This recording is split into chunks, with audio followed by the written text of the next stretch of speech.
जे जे त्रिभुवन में जीव अनंत, सुख चाहे दुख तय भयवंत।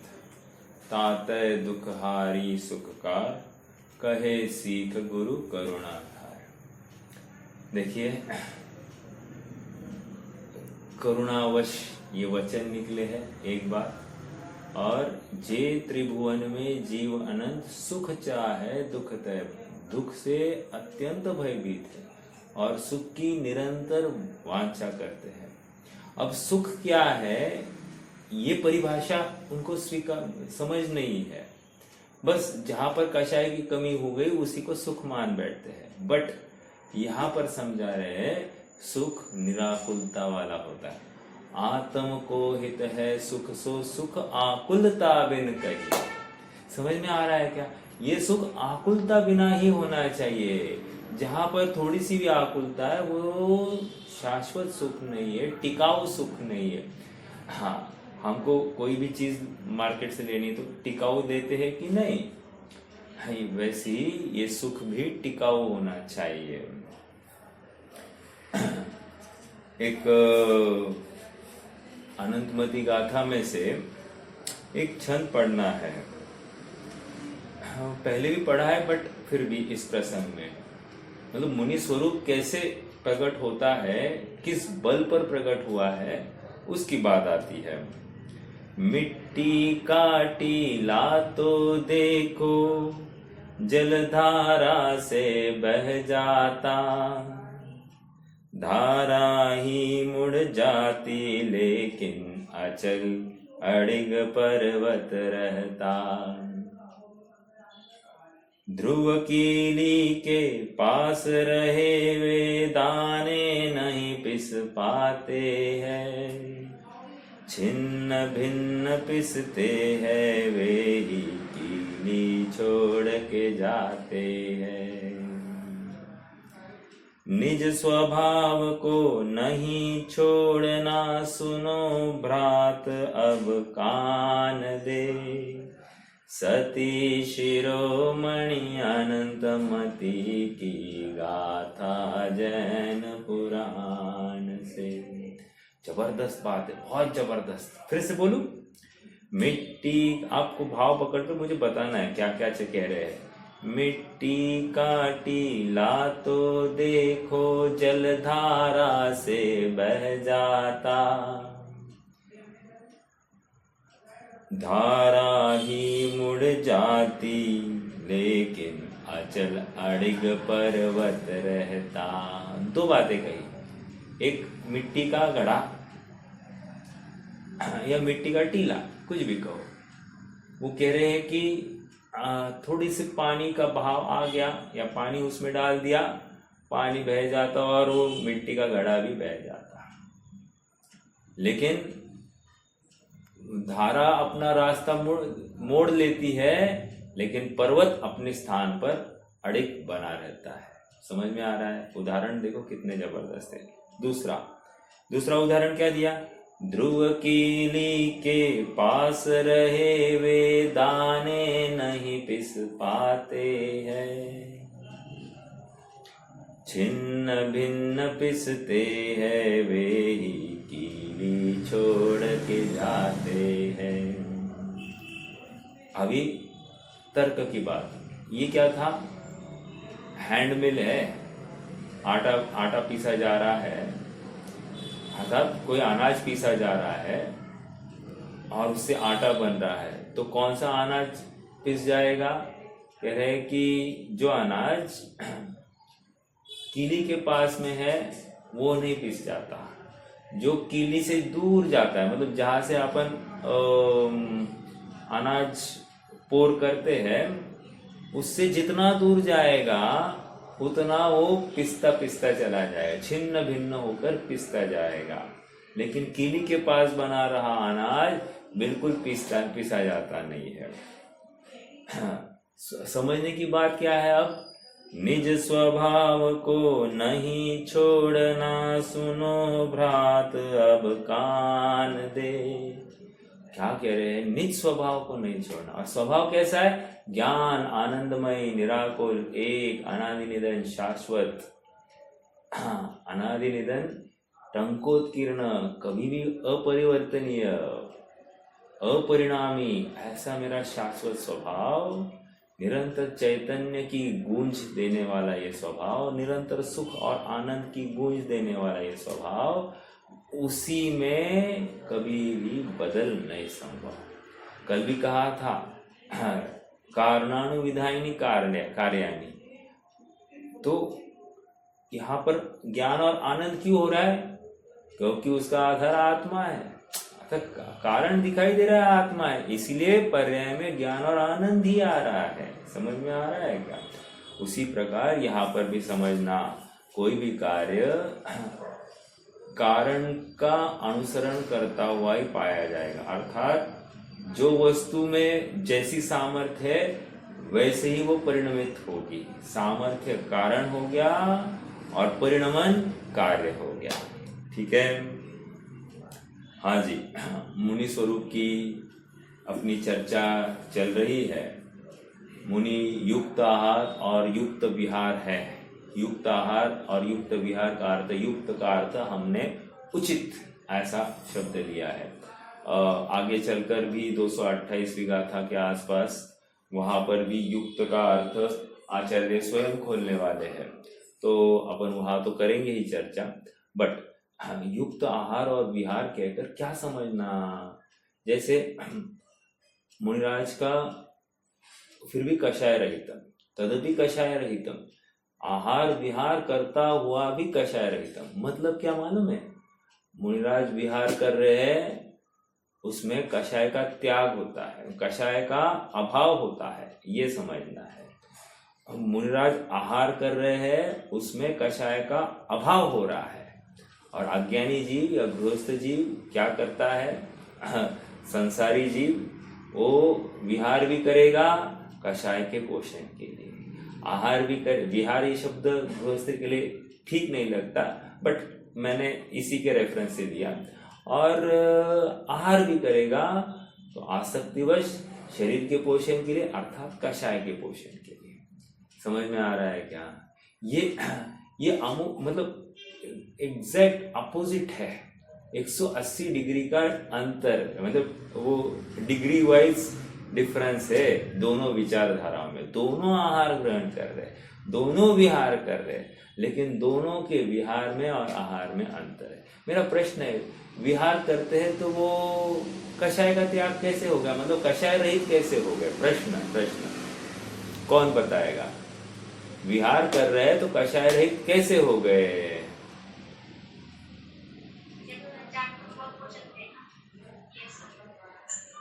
हाँ,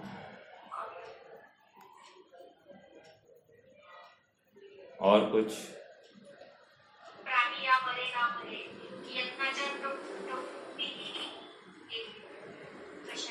हाँ ठीक है ना, और कुछ है क्या?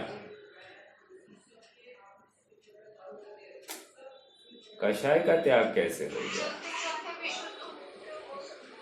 शुद्ध उपयोग होता है इसलिए कषाय रहे। ठीक है, और बोलिए।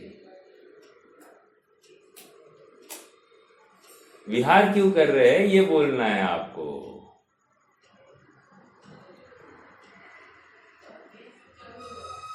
नहीं कोई बता सकता? ठीक है, देखिए विहार इसलिए कर रहे हैं, क्या कहा? संयोगों से दूर जाने के लिए। ऐसा आप थोड़ा सा पास होंगे शायद। देखो मैं बताता हूँ। ये कह रहे हैं एक जगह पर रहेंगे तो उस जगह से उनका ममत्व हो जाएगा, तो उस ममत्व का त्याग होने के लिए वे निरंतर गमनशील रहते हैं। बहता पानी भ्रमता जोगी सदा शुद्ध होता है। समझ में आ रहा है ना? यही है, जहां पर रुक गई चलने वाली, रुकने वाली कलम न लिखती। रुका हुआ पानी सड़ जाता है। समझ में आ रहा है क्या? वो गड्ढे का पानी सड़ता है और झरना बहता है तो वो शुद्ध ही रहता है। ऐसे ही निरंतर गमनशील मुनि भी वो शुद्ध ही बना रहेगा। ये कषाय का अभाव है। समझ में आ रहा है क्या? तो कषाय रहित पना किसके बल पर है? वहां इस क्षेत्र से ममत्व नहीं है। अरे क्षेत्र से क्या, देखिए ना, जैसे मान लो अब संध्या काल है ना, और सामयिक का काल होना है, तो अब इनको अपना स्थान निश्चित करना है। स्थान निश्चित करना है तो मान लो कोई वसति का या उजड़ा हुआ घर उन्होंने नक्की कर दिया, भाई यहाँ पर रुकेंगे। लेकिन क्या होता है, उतने में ना एक तिर्यंच आ जाए, बार बार झांकता है और चला जाता है, बार बार झांकता है और चला जाता है, आवाज करता है। तो ये समझ जाते हैं ये इसका स्थान है रहने का, और मैं यहाँ पर रह रहा हूँ तो इसलिए इसको बाधा है, वहां से निकल जाते हैं। और फिर आते जाते पहले कोई स्थान दिखा होगा, वहां पर वे रुक जाएंगे। कहने की बात नहीं अब मैंने सब देख कर किया, अभी पीछे नहीं जा सकता, अभी समय जा रहा है, ऐसे नहीं। ये भी कषाय रहित का, समझ में आ रहा है? तो हर अपेक्षा में, मतलब हर क्रिया में वहां पर सहजता है। और एक बात महत्वपूर्ण, वे अपने को पर्याय रूप नहीं देख रहे। इंपॉर्टेंट बात ये है, जहां पर पर्याय रूप देख लिया वहां पर गया, काम से गया। पर्याय दिखते ही उनको आकुलता है, पर्याय दिखते ही दुख खड़ा दिखाई देता है, इसलिए वे निरंतर स्वभाव को ध्या रहे हैं, क्योंकि स्वभाव में पर्याय है ही नहीं। समझ में आ रहा है क्या? ध्याने वाली कौन? पर्याय स्वयं है, उसकी बात नहीं, लेकिन वो पर्याय स्वयं को त्रिकाली देख रही है, स्वयं को शुद्ध देख रही है, स्वयं को ज्ञानमयी देख रही है, स्वयं को एकदम निखालस और आनंद रूप देख रही है, अपरिणामी देख रही है। परद्रव्य रूप होती नहीं, परद्रव्य का कुछ कर नहीं सकता, परद्रव्य मेरा कुछ कर नहीं सकता, ऐसी अप्रभावी देखती है, तभी तो जाकर वो सुख का निश्चिंता से वेदन और भोग कर सकते हैं। वैसे ही आहार में भी लगा लेना। आहार में भी अपन किसके लिए? वहां पर रसना इंद्रिया, रसना इंद्रिया के लिए कितनी आसक्ति? एक। और कहो तो शरीर के लिए भी आसक्ति कितनी? दो। शरीर में तो सभी आ गया, बट यहाँ पर रसना इंद्रिया की आसक्ति देखनी है कितनी है, और उस आसक्ति को तोड़ने के लिए मान कषाय तो नहीं है, या फिर अपना यूं कहिए कि अपनी कितनी कड़क, मतलब अपना आचरण जो है कितना हाई लेवल का है, इसका भी प्रदर्शन नहीं करना है, बस सहजता है। समझ में आ रहा है क्या? रसना इंद्रिय ऐसा होता है ना, जैसे अपन किसी के यहाँ जाए, किसी को थोड़ी सी किसी के सामने खाने के लिए ना किसी को थोड़ा सा शर्म आती है। घर पर तो धमाधम खा सकता है, मान लो 3-4 रोटी खाएगा, लेकिन किसी और के घर जाकर भोजन करना क्या ना, 1-2 रोटी में ही उठ जाएगा। क्यों? इसको लगता है कि वो क्या सोचेंगे। समझ में आ रहा है? तो इसने कषायवश भोजन किया है, मुझे तो ये कहना है, ऐसा इनका नहीं है। हालांकि ये कोई इतना भोजन नहीं लेते हैं कि उस घर में किसी को खाने को ही कम हो जाए, ऐसा नहीं, उनमें से कुछ कम। देखो और एक बात, मुनिराज जब आएंगे तो मुनिराज को बताना पड़ता है कि हमारे घर में 10 जनों का भोजन हुआ है, 15 जनों का भोजन हुआ है, 5 जनों का भोजन हुआ है, ये बताना पड़ता है। वे रोटियां की थप्पी अंदाज से देख लेंगे, हाँ ये 8 रोटियां, 10 रोटियां, जो कुछ है वे देखेंगे और फिर उससे नक्की करेंगे। ये हमको बताना है हर भोजन की जो जो सामग्री हमने भोजन, मान लो अभी हमने कोई सब्जी बनाई है तो सब्जी में क्या क्या डाला गया है ये बताना पड़ेगा। समझ में आ रहा है क्या? क्यों? उनकी किसी की रस्सी होगी। तो अभी सब्जी में हम क्या करते हैं? तेल डालते हैं, नमक डालते हैं, मिर्च डालते हैं, फिर मीठा भी डालते कि नहीं, कभी कभी खटास भी डालते हैं कि नहीं। अब उनकी उसमें से किसी एक की रस्सी होगी तो क्या करना, राइट। तो इसलिए विचारणीय बिंदु कि हम उनको बताए कि इसमें क्या क्या क्या क्या डाला है। ओके, हाँ, तो इंग्रेडिएंट्स बताना जरूरी होता है और ये आदत ही रखनी। अपने घर पर कोई विद्वान भी आ जाए या कोई भी आ जाए, भाई हमने ये सब डालकर बनाया है, ठीक है, क्योंकि रस त्याग किसी का भी हो सकता है। तो इस अपेक्षा से मैं बता रहा हूँ, ठीक है। चलिए, क्या आपको पता है अभी एक वीडियो बहुत वायरल हो रही है एक विद्वान की, जो कह रहे हैं कि मतलब चाय पिया करो। और थोड़ा सा विचारणीय बिंदु है कि हाँ, उच्च कोटि के विद्वान है, लेकिन आश्चर्य, चाय मतलब वो पत्ता है, पत्ते के आधार से अनंत जीव रहते हैं।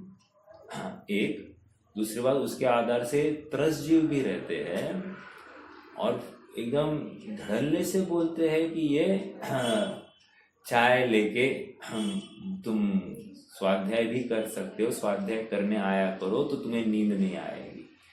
अब देखो, किसी साधन के आधार पर हम अपनी जागृति नहीं रख सकते। हम अपना उत्साह, अपनी जागृति, अपनी उमंग, अपने स्वभाव की प्राप्ति के बल पर रखे, तो इसमें कुछ तो उपलब्धि है। किसी साधन के आधार पर हम ये करें और फिर हम जागृति रहेगी, इसमें क्या बड़ी बात है? समझ में आ रहा है क्या? अरे शरीर में कितनी भी कमजोरी क्यों ना हो, लेकिन वो जागृति, वो उत्साह, वो स्वभाव जनित ही होता है। समझ में आ रहा है क्या? होता है ना। मैं आपको बताऊं, मतलब चाहे उतनी प्रतिकूलताएं हो, थोड़ा तत्व चिंतन करने वाला जीव बराबर जागृत रहता है। वो एकदम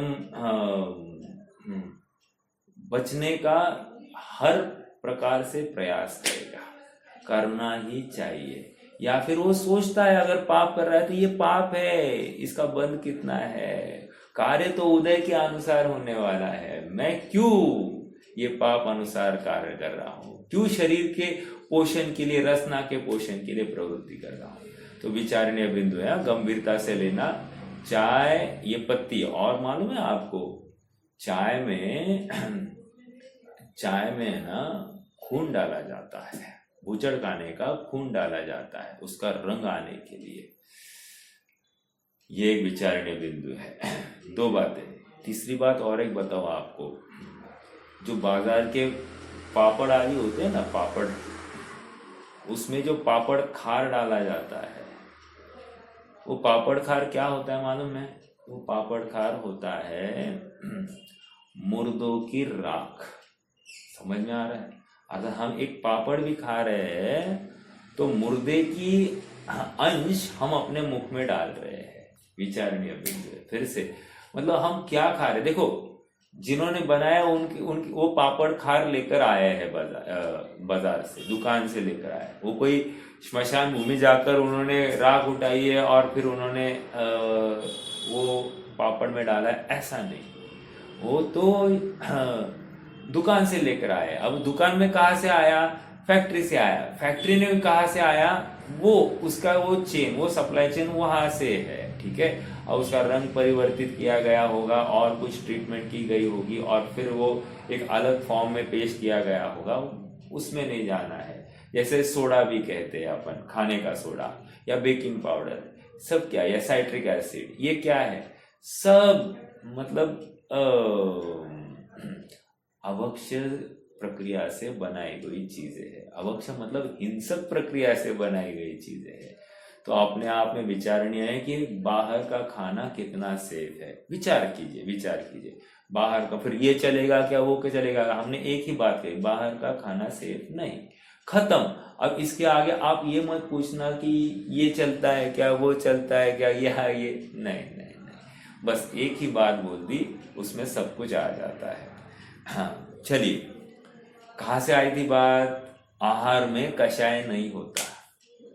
हाँ, और ये जागृति के लिए तुम चाय पियो या कोई, चलो चाय नहीं, कोई भक्ष्य सामग्री खाकर आओ, ऐसा भी कहना योग्य नहीं है। ये जागृति अपनी रुचि, अपने शुद्धात्मा की प्राप्ति के लिए है। समझ में आ रहा है क्या? धन कमाने के लिए तुम जब दुकान पर होते हो तुम्हें नींद आती है क्या? विचारणीय बिंदु है ना। जब हमारे सामने कोई पेशेंट होगा हमको नींद आती है क्या? ऐसे झपकी लेते हैं क्या? और पेशेंट जाते ही भले ही नींद आ जाए, लेकिन पेशेंट सामने हो तो नहीं होती है, या फिर कोई ग्राहक सामने हो तो नहीं आती है नींद। क्यों नहीं आती है? ये क्या दिखा रहा है? हमारी रुचि का परिचायक है।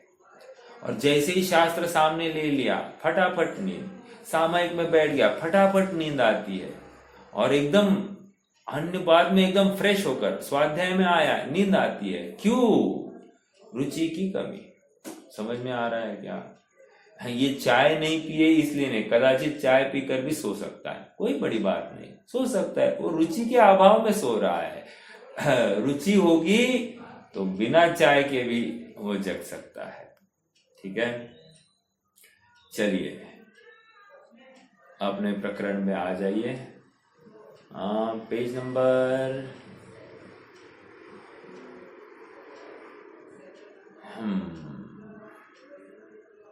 अपन वो गाथा पढ़ रहे थे ना, वो एक्स्ट्रा गाथा जो जयसेन स्वामी के इसमें आई है, वो गाथा पढ़ेंगे फिर से। पेज नंबर 97 पर आ जाइए, 897।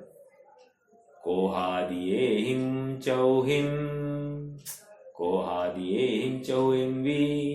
विकहाहिं तहिंदियाणमथेहिं समणो हवदीपमतो उवजुत्तो अणे अणे दाहिम।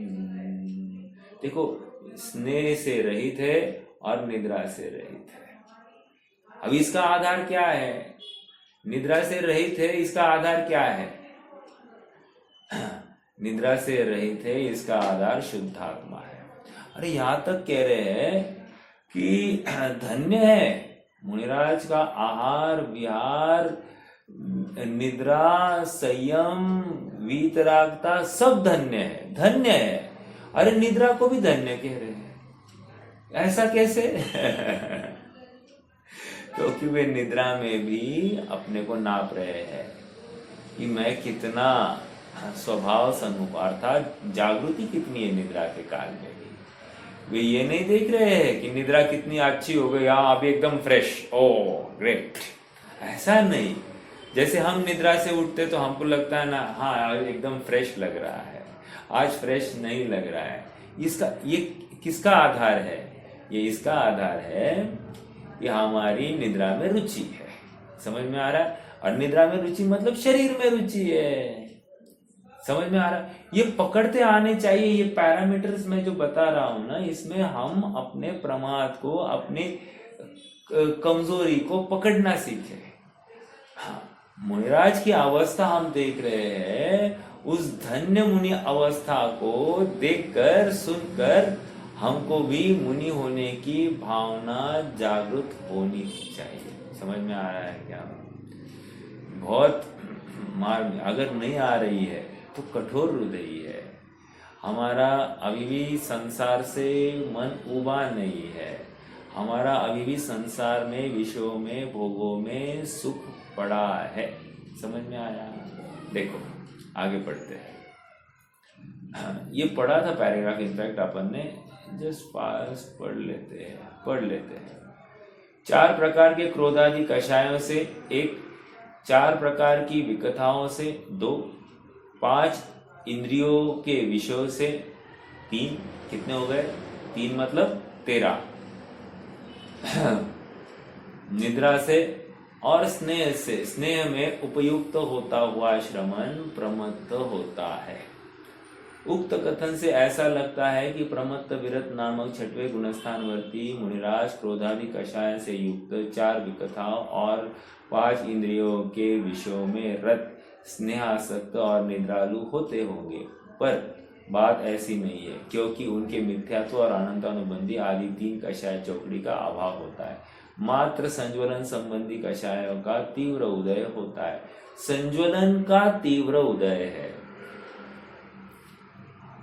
मेरा प्रश्न है आप सबसे, संज्वलन के तीव्र उदय में कौन से निषेक खिलते होंगे? मतलब मेरा प्रश्न है, कौन से स्पर्धक खिलते होंगे?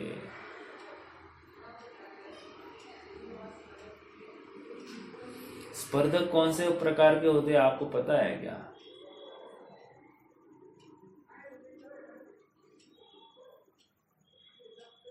मैंने एकदम आउट ऑफ बॉक्स क्वेश्चन पूछ लिया है, कदाचित कोई तैयार नहीं है ऐसा है, या कोई प्रेजेंट भी नहीं है, क्या मालूम। मैं प्रश्न ये पूछ रहा हूं कि स्पर्धक कितने प्रकार के होते हैं?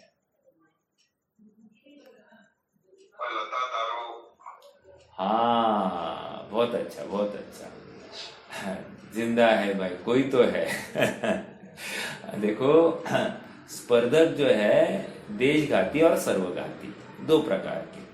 अब मुनिराज की अवस्था है, मुनिराज की अभी कौन सा संज्वलन का तीव्र उदय कह रहे हैं। फिर प्रश्न खड़ा होता है कि संज्वलन के तीव्र उदय में क्या पाया जाएगा, कौन से उनके भेद पाए जाएंगे।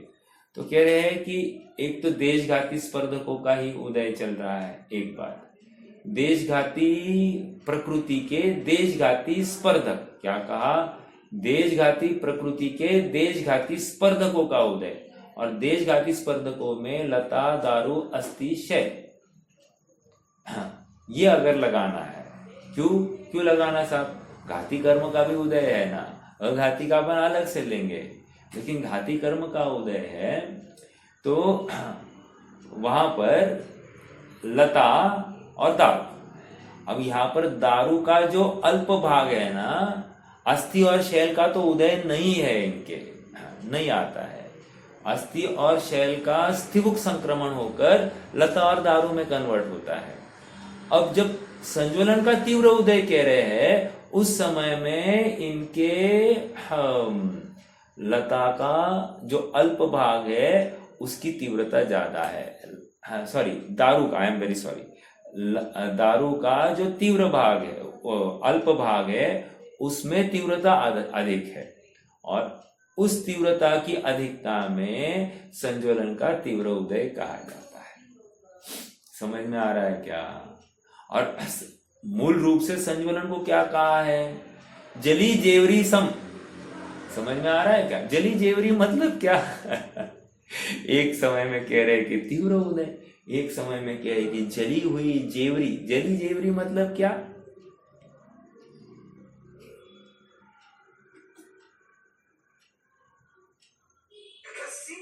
हाँ, जली हुई रस्सी। अभी जली हुई रस्सी को उठाने जाओ तो रस्सी उठेगी? नहीं उठती है। तो ऐसी तो इनकी कषाय, और इस कषाय को तीव्र कषाय कह रहे हैं। हाँ, आश्चर्य है ना? तो देखो उसमें भी मतलब वेरिएशंस पाए जाएंगे।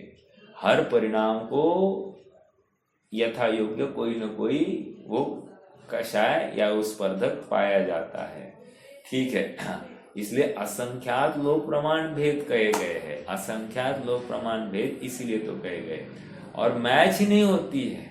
चलो, तो अपन कहा थे तीव्र संज्वलन कषाय का तीव्र उदय। संज्वलन कषाय के उदयानुसार ही अन्य प्रमाद होते, अतः यह नहीं समझना चाहिए कि गंदी गंदी विकथाओं में उलझे रहते होंगे या सोते रहते होंगे। ठीक है, मात्र संज्वलन संबंधी कषायों का तीव्र उदय होता है। संज्वलन कषाय के उदयानुसार ही अन्य प्रमाद होते हैं, अतः यह नहीं समझना चाहिए कि गंदी गंदी विकथाओं में उलझे होंगे या सोते रहते होंगे। ये क्यों कहना पड़ रहा है? ये इसलिए कहना पड़ रहा है कि हम और आपकी प्रवृत्ति कैसी है, विकथाओं में प्रवृत्ति, इंद्रियों की आसक्ति, कषाय में प्रवृत्ति है कि नहीं है। तो ऐसी प्रवृत्ति उनकी नहीं।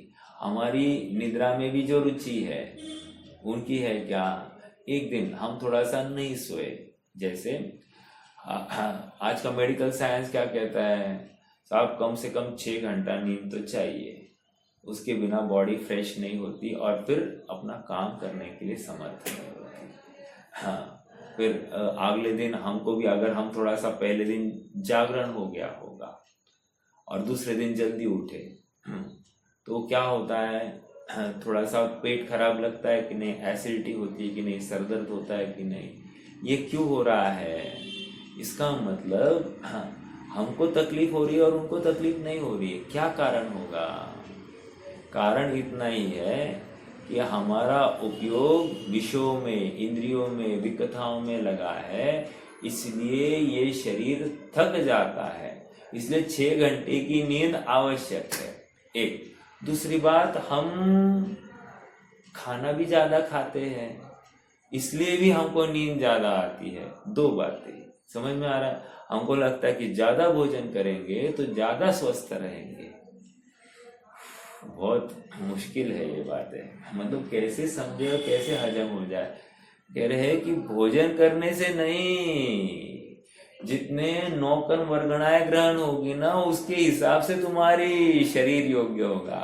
अब कोई कहे साहब अन्नम वही प्राणा, अन्न भी एक प्राण कहा गया है, बाह्य प्राण ही क्यों न सही, प्राण कहा गया है। हाँ ना, तो कहा गया है ना, निमित्त रूप से कहा गया है। वैसे 10 प्राणों से ही जीव जीता है, हाँ, उस देह में, और निश्चय से तो अपने चैतन्य प्राण से जीता है। क्या है वो गाथा द्रव्य संग्रह की? कौन बोलेगा? कौन बोलेगा?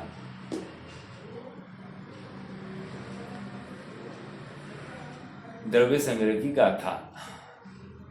जीव काय से जीता है? तिक्काले चदुपाना, बराबर यही है ना?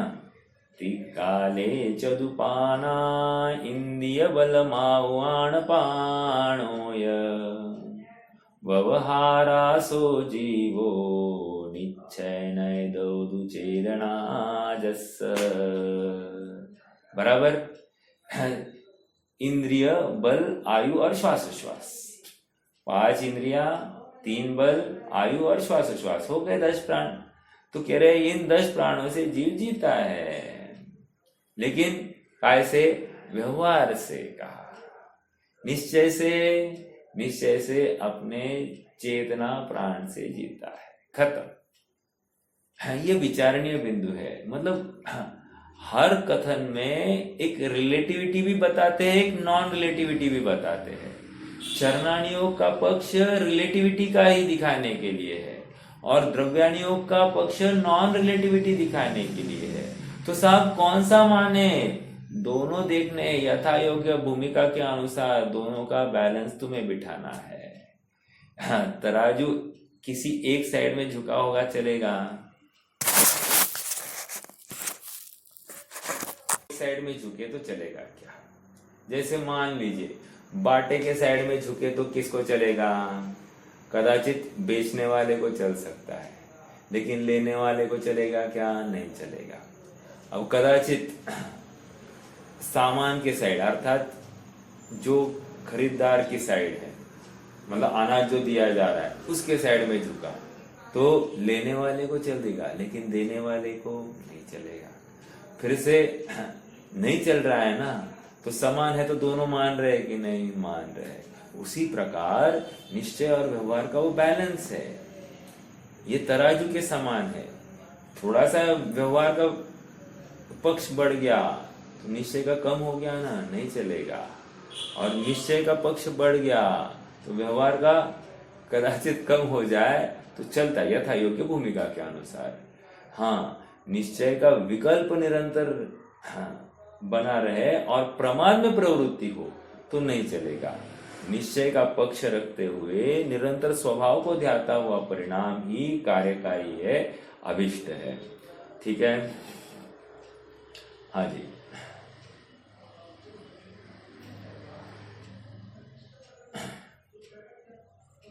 देखो एक प्रकरण अभी ये जो आया ना, गंदी गंदी विकथाओं में उलझे रहते होंगे या सोते रहते होंगे। हाँ, मुनिराज कितने देर सोते हैं वैसे? सबको तो पता ही है कितने देर सोते हैं, और उससे ज्यादा सोते होंगे तो मुनिपना है या नहीं है, ये भी नक्की करना, तुरंत इमीडिएटली निर्णय कर लेने। हाँ बोलिए मुनिराज कितने। हाँ अंतर्मुहूर्त नहीं, थोड़ा सा ज्यादा है। हाँ प्रहर, प्रहर, एक प्रहर, एक प्रहर मतलब कितना होता है, एक प्रहर मतलब कितना समय होता है। हाँ कैसे निकाला साहब, 8 पैरे घी से निकाल देना 8 पैरा घी मतलब 24 घंटे के अंदर में बनाया गया घी। तो कह रहे हैं कि ये जो है 3 घंटा तो मैक्सिमम भूमा ही पिछली रहे, नहीं वो क्या है बराबर वही है, कुछ शयन एकाशन करें, बट वो कुछ शयन कर रहे हैं ना, कुछ शयन का अर्थ एक प्रहर है। अब उसमें भी कब सोते होंगे, रात की सामायिक होने के बाद में।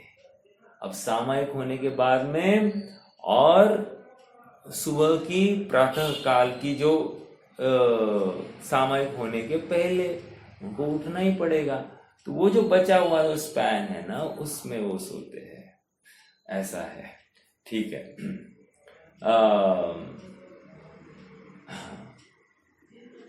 एक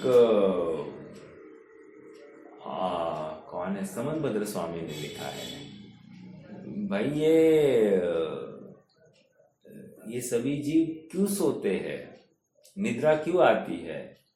देखो निद्रा कोई अच्छी बात नहीं है, हालांकि आजकल मेडिकल साइंस जो है वो तो निद्रा को बहुत प्रेफरेंस देता है, मतलब पेशेंट ज्यादा उठल पुठल करने लगा उसको एक निद्रा की गोली दे दी वो शांत हो जाएगा, तो उसमें उसकी रिकवरी है। अपेक्षा अलग अलग है, मैं उसमें विरोध नहीं कर रहा हूँ। देखो निद्रा मतलब छोटी मौत और मरण मतलब बड़ी निद्रा, इतना कंपैरेटिव स्टडी किया गया है। क्या कहा, निद्रा मतलब छोटी मौत और मरण मतलब बड़ी निद्रा, मतलब दोनों को कंपेयर करके एक ही साइड में रखा गया है, विरोध में नहीं रखा गया है। अर्थात मरण इतना गलत, सॉरी निद्रा इतनी गलत है। श्वेतांबर मान्यता में तो ऐसा है कि निद्रा को वो कहते हैं कि साहब अच्छा है ना, विषय कषाय में नहीं है, विकथाओं में नहीं है, इंद्रिय की कुछ भी आसक्ति नहीं है, तो उससे बच गया तो पाप से बच गया तो सोते रहो तो ये योग्य नहीं है। यहाँ पर इतना ही समझना कि निद्रा अपराध है, पाप है। वो निद्रा समस्त पापों की जननी हो सकती है। मतलब ये निद्रा में खराब स्वप्न आते हैं कि नहीं, और आप देखो जितना ज्यादा सोता है ना उतने ज्यादा स्वप्न भी आते हैं, एक बार। दूसरा निद्रा में मरनासन्न पड़ा रहता है, मतलब अचेत सा होता है, जागृति नहीं होती है, तो निद्रा की अवस्था में कभी भी सम्यक्त्व भी नहीं हो सकता। समझ में आ रहा है? 2 बातें, मतलब सम्यक्त्व की डायरेक्टली बाधक है ये निद्रा। तीसरी बात, इस निद्रा को एकेंद्रियवत कहा गया है, और एकेंद्रिय नहीं निगोदियावत कहा गया है, इतना हल्का लिया गया है। इन शॉर्ट, यदि एकेंद्रिय की अशुभ लेशाएं है तो निद्रा में भी लेशाओं का पतन पॉसिबल है पॉसिबल। समझ में आ रहा है? और निद्राओं में जो स्वप्न होते हैं उनका फल लगता है कि नहीं लगता है इस जीव को। मान लो कोई बहुत हिंसक स्वप्न दिखा तो उसका फल लगेगा इसको, बिल्कुल लगता है। अर्थात विचारणीय बिंदु है ये सब। चलो एक आउट ऑफ बॉक्स प्रश्न है आप सबके लिए। निद्रा में उपयोग कौन सा होता है, दर्शन उपयोग या ज्ञान उपयोग?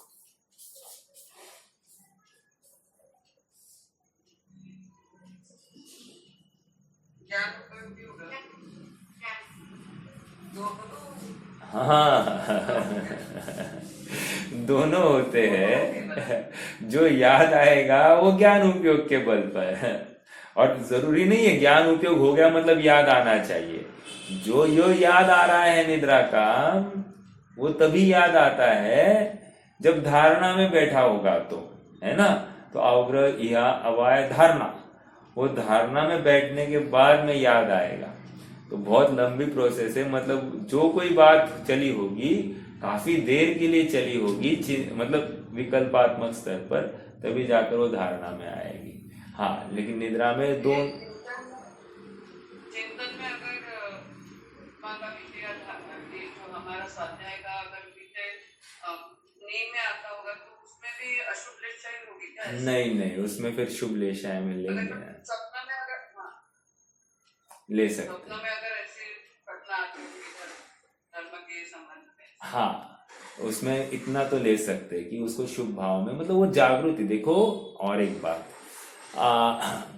आज ही मैं श्रेयांश को कह रहा था, देखो कोई कुछ बात दिखी, हाँ राइट, मेरा एक छात्र आया था मुझे मिलने के लिए, और मुझे मालूम नहीं उसके मुंह से ना थोड़ी ना सिगरेट की बू आने लग गई। तो मैंने कहा अरे इधर तो कुछ भी ये नहीं है, सिगरेट की बू कहाँ से आ रही, कहाँ से आ रही, कहाँ से आ रही? और फिर 2-3 बार अच्छे से मैंने परखा तो इसका मुख से ही ये आ रही थी। हाँ, तो मैंने श्रेयांश को मैं वही कह रहा था, देखो बेटा बिगड़ने के लिए अपने को समय नहीं लगता, ये ऐसे फटाफट बिगड़ सकते हैं, लेकिन सुधरना है या सुधरे हुए बने रहना है उसमें बहुत दम, बहुत पुरुषार्थ करना पड़ता है, बहुत कॉम्प्रोमाइज है, कॉम्प्रोमाइज, सो कॉल्ड कॉम्प्रोमाइज, लौकिक कॉम्प्रोमाइज, शिथिलता या फिर स्वैराचार बहुत इजी है करने के लिए, बहुत इजी। इसमें क्या दम लगता है? दम तो प्रवाह के विरुद्ध चलने में लगता है, जो अपना मन कहता है उसके विरुद्ध। मैं कहाँ से ला रहा हूं ये बात? जैसे ये निद्रा में हमको जो स्वाध्याय के या फिर तत्व चिंतन के, आत्मा संबंधी विकल्प या मुनि अवस्था संबंधी, मुझे मुनि अवस्था ही दिखाई देने लगती है मेरी, ऐसे कोई प्रश्न, मतलब स्वप्न आते होंगे या विकल्प दिखाई देता है, या घर में रहना अपराध है, मैं कैसे निकलूंगा बाहर, इसलिए वो निरंतर वही चिंतन चल रहा है ना। ये किसका परिचायक है? हमारे दिन भर के चिंतन का परिचायक है। हमारे चिंतन में क्या चला है वही तो फला है उस निद्रा में भी। देखो सामयिक में भी वही फलता है और निद्रा में भी वही फलता है। हाँ, और देखना कि हमारा दिन भर का चिंतन यदि आत्म भावना वाला होगा, स्वाध्याय आदि में प्रवृत्ति वाला होगा, तो निद्रा भी हमको बहुत शांति की आती है। शांति इन द सेंस क्या, वहां पर आकुलता जनित कोई विषय नहीं रहते निद्रा के चिंतन, मतलब उस निद्रा के काल में। फिर जो कोई होंगे प्रॉपर अपने स्वाध्याय संबंधी होंगे या तो फिर नहीं होंगे, दो ही हो सकते हैं। बट खराब वाले स्वप्न तो नहीं होंगे, हिंसा के, भयानक, डरावने होते कि नहीं, ऐसा कुछ भी नहीं मिलेगा। ठीक है, चलिए, तो निद्रा की एक चर्चा हो गई। दूसरी बात यहाँ पर एक बिंदु और था कि विकथा की बात कर रहे थे, राइट। विकथाओं में उलझे रहते होंगे। देखो मुनिराज आपस में भी वो होता है ना कि क्लास के बच्चे अगर बोल रहे तो बाजू वाला भी एक दूसरे के साथ में नहीं बोलेगा, नॉट अलाउड। समझ में आ रहा है? पेंसिल रबर भी चाहिए तो मैं पेंसिल मांग रहा था, नहीं, उसके लिए भी तुम मेरे साथ बात करो, मैं टीचर के साथ बात करो, बाजू वाले के साथ में बात करनी नहीं। समझ में आ रहा है? सेम अनुशासन वहां पर मुनि अवस्था में है, बट मुनि अवस्था के ऊपर लादा नहीं गया है, वे स्वयं समझते हैं, वो अपने हित की बात है। बच्चों के ऊपर लादा गया जाता है ना स्कूल में। तो कहने की बात वो आपस में भी चर्चा करनी है, तत्व की चर्चा करनी है, तो भी डायरेक्टली नहीं अप्रोच करेंगे, पहले अपने निर्यापक आचार्य को जाकर मिलेंगे, साहब मुझे उनको प्रश्न पूछना है, जाऊं क्या? तो फिर वो हाँ बोले तो जाना, नहीं नहीं बोले तो फिर से go back to your place, और वहां पर जाकर तुम्हारा तत्व चिंतन स्वाध्याय सब में उसमें लग जाना। कहने की बात इतनी है कि विकथाओं में ये ऐसे डायरेक्टली भी चर्चाएं नहीं चलती है। एक बात, अब विकथाओं के माध्यम से ऐसा ले सकते हैं क्या? मैंने पहले भी बताया है, आदि पुराण लिखा गया, राइट, जिनसेन स्वामी ने। तो जिनसेन स्वामी ने नंदा सुनंदा के उनके शारीरिक संरचना का पूरा वर्णन, नखशिखांत वर्णन किया है ना, मतलब पैर के नख से लेकर मस्तक तक किया, हर एक अंग का निरूपण किया, और वो कितना सुंदर है इसकी चर्चा आई। अब पढ़ने वालों ने पढ़ा, ये बोला ये हो ही नहीं सकता, दिगंबर मुनि ने ये लिखा है, ये स्त्री कथा में चला गया, ये विकथा हो गई, ऐसा उन्होंने कहा। मतलब दिगंबर नग्न दिगंबर संत को ये शोभा नहीं देता। और फिर उनकी परीक्षा ली गई, परीक्षा में उनको सबके सामने पढ़ने के लिए बताया गया, और उन्होंने पढ़ा भी, और उनको विकृति नहीं हुई। समझ में आ रहा है? हाँ, अगर पढ़ते पढ़ते भी विकृति हो जाती तो भी ये पतित हो गए हैं ऐसा माना जाता। मतलब इस जाति की निष्प्रुता, विरक्ति उनको हो गई। अब ये किसके बल पर है? आत्मा के बल पर, एक बात। दूसरी बात, वे शरीर को क्या देख रहे हैं? शरीर को एक कलेवर अर्थात एक ढांचा, एक पुद्गल देख रहे हैं, और उस पुद्गल का कोई ना कोई आकार है, और उस आकार को लेकर अपने को क्या फायदा? एक, और उस आकार से मेरा क्या भोग होने वाला है? दो, उस आकार से ना मुझे सुख है ना दुख है। तीन, क्यों? इसका आधार मेरा शुद्धात्मा है, शुद्धात्मा की रुचि। समझ में आ रहा है क्या? एक उदाहरण दूं आपको, उदाहरण देता हूं। उदाहरण, पहले कठपुतलिया का खेल चलता था, आप सबको पता होगा। कठपुतलिया मतलब क्या? वो लकड़ी के उनके फेसेस होते थे। तो कालांतर में क्या होता था कि उस लकड़ी के ऊपर जो रंग होता था, रंग उतर जाता था। तो फिर जो सूत्रधार है, जो कठपुतली को चलाता था, उनको ऑपरेट करता था, वो क्या करता है? वो किसी सुतार के पास ले जाता है और उनको स्क्रब कर लेता है। ओके, मान लो ये लकड़ी जो थी ये स्त्री पात्र की थी, और ये लकड़ी जो है वो पुरुष पात्र की है। अब क्या किया? अब उस लकड़ी को प्रॉपर घिसा गया है। घिसने से अब क्या हो गया? दाढ़ी मूछें हट गई, स्त्री का वो स्त्रीत्व वाला चेहरा वो हट गया। अब क्या? अब एकदम एक लकड़ी है, दोनों लकड़ियां हो गई है घिसने के बाद में। अब क्या?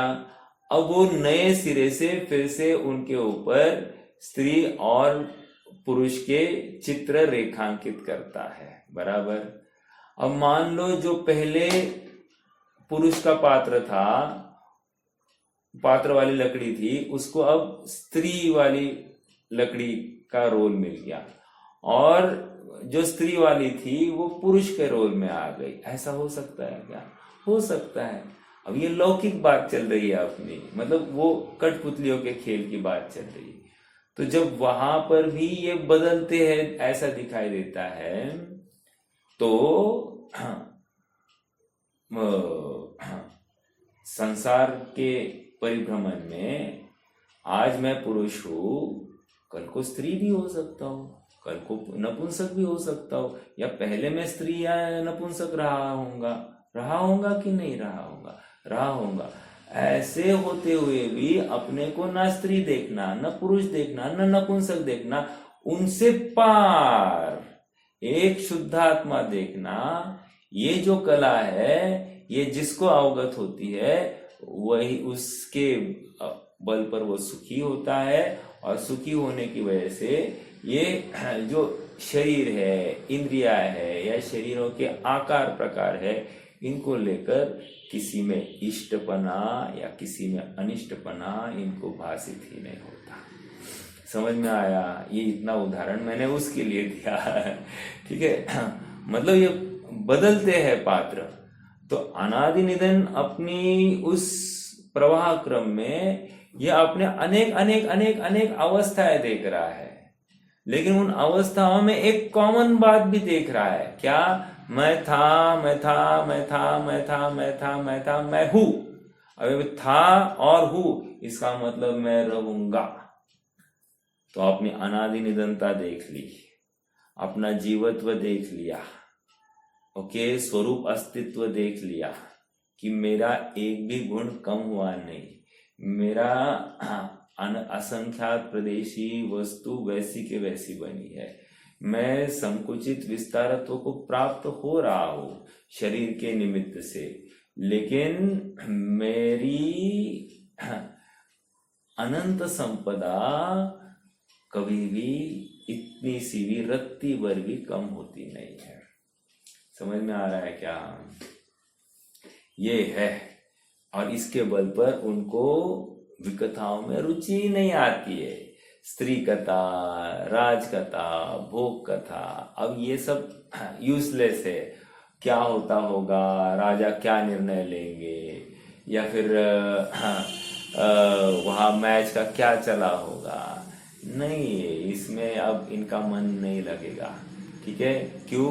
शुद्धात्मा को ध्याया है। जहां पर शुद्धात्मा का बुखार चढ़ गया, एक बात आती है ना, हाँ देखो, जैसे जादू तो वो है जो सर पे चढ़कर बोले। क्या कहा स्वामी विवेकानंद कह रहे, जादू तो वो है जो सर पर चढ़ के बोले। सर पर चढ़ के बोले मतलब इतना जुनून हावी होता है उस अवस्था का कि उसके बिना अन्य कुछ भी नहीं दिखाई देता। ये जैसी अवस्था आ जाए ना, ये कह रहे ये जादू है। इसी के बल पर आप देखिए ना, आर्किमिडीज को वो जुनून चढ़ा था, क्या हो रहा है, डिस्प्लेसमेंट का ये करने सिद्धांत निकालने के लिए। तो कह रहे कोई वस्तु पानी में डाली तो उसने कितना पानी बाहर फेंका है, ये कैसे निकाला जाए।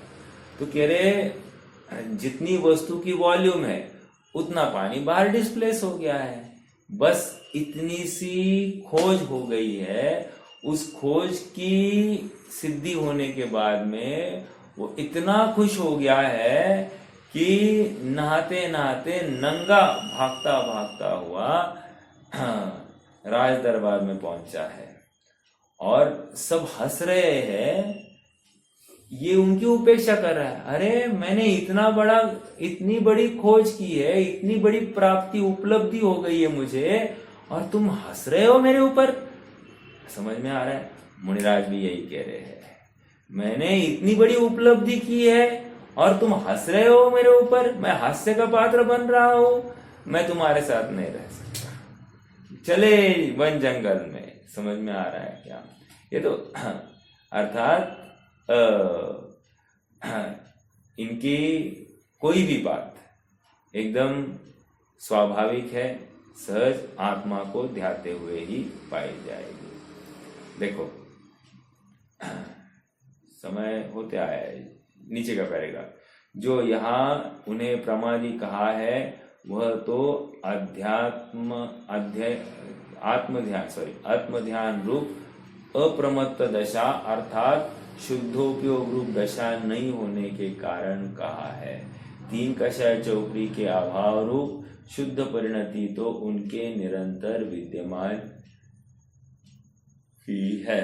ये तो सरल है। उनका प्रमाद, अगले पेज पर 98, उनका प्रमाद विगत गाथाओं में कही गई उपदी या उपकरण रूप ही होता है। उपधि मतलब अनिषिद्ध परिग्रह, ठीक है। जिसमें निर्दोष आहार विहार का विकल्प है। शब्द देखो, निर्दोष आहार विहार, दोष रहित वो आहार विहार होना चाहिए। शास्त्र पठन, गुरुवाणी श्रवण और गुरुओं के प्रति विनय व्यवहार ही आता है। यहाँ एक प्रश्न हो सकता है कि फिर यहाँ प्रमत्त दशा में पंचेंद्रियों के विषयों में रत आदि भेदों की चर्चा क्यों की गई है? प्रमत्त दशा में पंचेंद्रिय के विषयों में रत आदि भेदों की चर्चा क्यों की गई है? यदि मुनिराज, प्रश्न क्या है समझ में आ रहा है क्या? यदि मुनिराज अप्रमत्त है, उनका विकथाओं में इंद्रिय के विषयों में प्रवृत्ति नहीं है, चलो एक समय के लिए मान ले, तो फिर आप यहाँ पर शास्त्र में क्यों चर्चा कर रहे हैं? उनकी अवस्था लिख रहे हैं ना। अर्थात चरणानियोग सूचक चुलिका, और चरणानियोग सूचक चुलिका में मूल रूप से श्रवणाचार ही तो लिखा जा रहा है, गृहस्थाचार थोड़ी लिखा जा रहा है। श्रवणाचार लिखकर गृहस्थों को उस श्रवणाचार को में प्रवृत्ति होने की प्रेरणा दी जा रही है। तो क्या कह रहे, प्रमत्त दशा अकेले छठवें गुणस्थान में ही नहीं होती, अपितु पहले से छठवें गुणस्थान तक होती है। आगे के सभी गुणस्थान अप्रमत्त दशा के हैं। गुणस्थ शुद्धोपयोग रूप सभी गुणस्थान अप्रमत्त गुणस्थान है, और शुभाशुभ भाव वाले सभी गुणस्थान प्रमत्त कहलाते हैं। उक्त 15 प्रकार का प्रमाद पहले से छठवें गुणस्थान तक अपनी अपनी भूमिका के अनुसार पाया जाता है। अगली बार यहाँ पर कह रहे हैं भूमिका के अनुसार वो प्रमाद या कषाय बराबर पाई जाएगी। छठवें गुणस्थान में होने वाली प्रमत्त दशा तो पीछी कमंडलु शास्त्र तथा अध्ययन, अध्यापन और विनय व्यवहार तक ही सीमित है, ठीक है। चलिए रुक जाएंगे, ये गाथा हो गई है। कुछ प्रश्न है तो रख सकते हैं, तो कल अपन 227 को प्रारंभ करेंगे।